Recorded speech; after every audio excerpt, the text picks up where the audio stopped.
Dalaran. I'm a bit bored, and this has just been posted to the website. The questionnaire of stuff that we'd like in the game. So I thought, since I've got some spare time and I still don't want to work on the Guardian video, I'll just do a quick video answering all these questions. Not anyone's going to listen anyway. So what's more important, fixes or new stuff?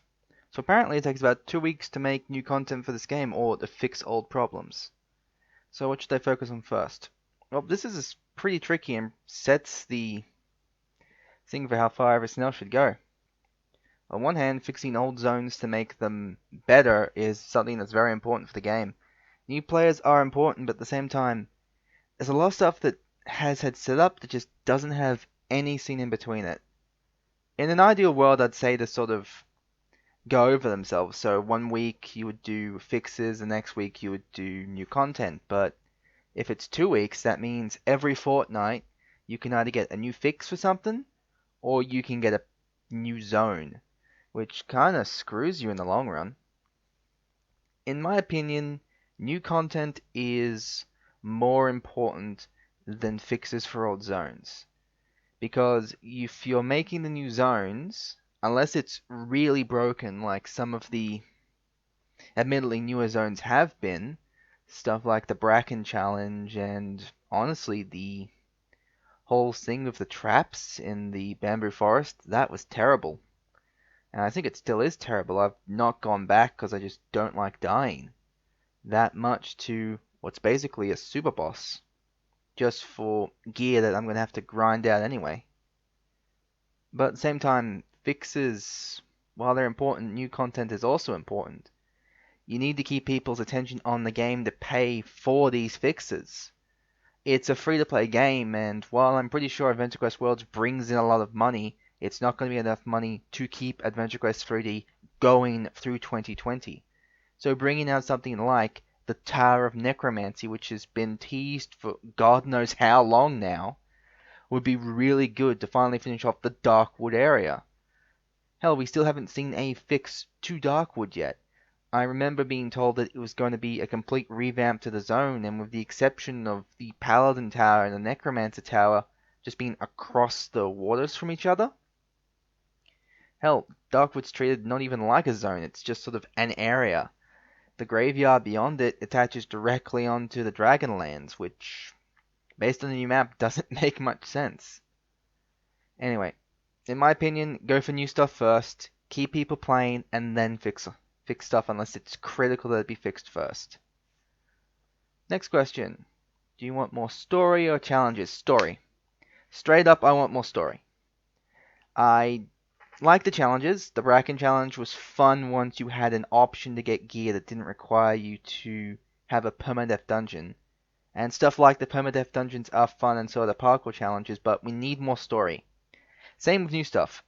Bringing in new stuff to the game means you can advance the story more. More story means more levels, which means while gear is rotated out faster, it means we can get to the more important stuff.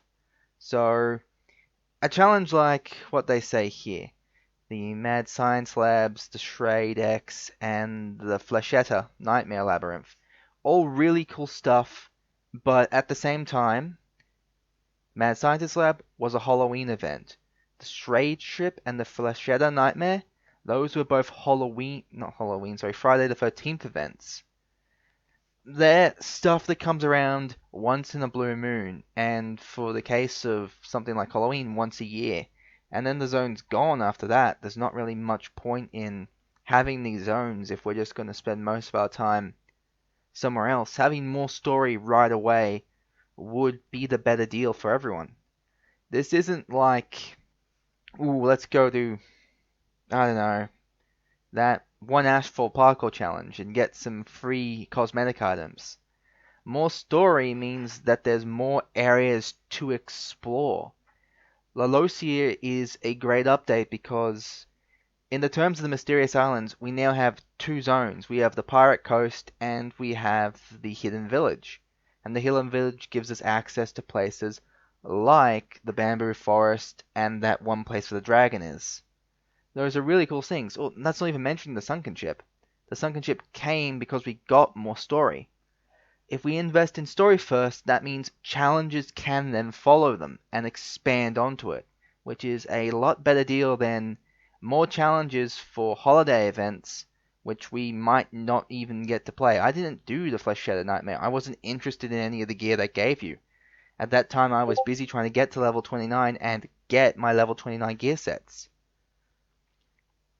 Ooh, build out the town or the world first. Now, I'm going to contradict myself here a little bit because I've been talking about more story, more zones, more everything. Finish Babylon. I want the library. I want the mayor's house. I want player housing. These are things that you can put inside Babylon. We have these districts now. And what good is it? The wizard shop isn't really a wizard shop. You can't do anything wizardry there. The class hall still only has the 3 basic classes. There isn't like someone who can send you off to find, special trainer A or special trainer B.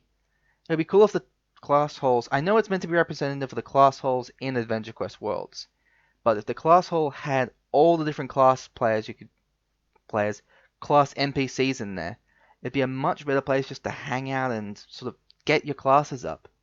It'd be better than having to travel halfway across the world, even if it's just like a fast travel point. I kind of lost interest in leveling up something like Ninja and getting all the cosmetics because I just had to travel everywhere. And sure, I'm contained to that zone for the event, but if I can just travel out to, let's take Doomwood again. I can go to one side and do the Paladin Day, or I can go to the other side and do the Necromancer each day.